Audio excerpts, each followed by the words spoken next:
Shoutout mga ka-boy school. Mga dumi karon sa bukid dito sa Barangay Risotso. Kay among susihon ang umas sa pangugangan. Kung napabay bilin nga mais. O mangharvest mig batong. Kay bubay-bay ang mamukha karon. Among ibaligya. Bugang uban ka no.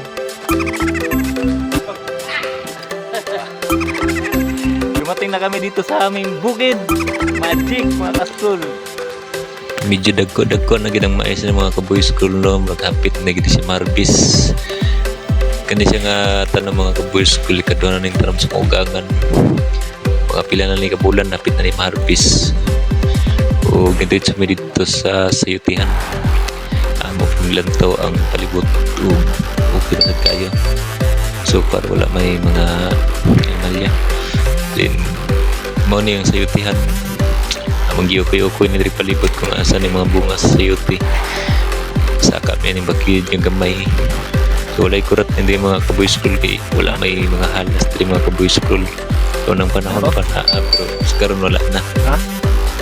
O mo ni among nako ang mga sayuti mga ka-boy school.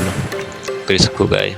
So daghan kini si sayuti di mga ka-boy school ang ubanan ni kay wala naman ni gistambayan sa ugangan na naman sila diri sa barangay Basak. So nagapamulos ani mga nadiri magpuyo o dako po siya nakatabang pod kay gawas nga malibre ng panodan o dagan-dagan pod timing ang pagmadatnan makabaligya gid pod nya pila ra pod ang kilo sa sayuti mga boy school man pod ni nakalaay lagi sa bukid kay mga tuntanom kay mura na lang gid pug pangayoon mo na nga imbis nga baligya ikonsumo na lang ang kilo ani mga ka-boy school ang update ni Murag city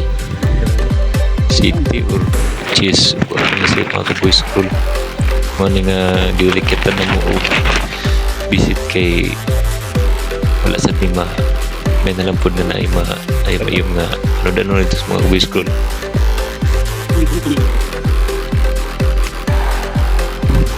o ganing mga ka-boy school ako pauli na may kay hindi murag hapon na dring area mga ka-boy school kay pagtungtong og alauna alas 2 kilop-kilop na dayon sugod mo lang padung ng ulan man maginahinay may kay lisod kayong dalan ni mga ka-boy school nya motor rap gid ang gamit nya pero mag-magic mga ka-boy school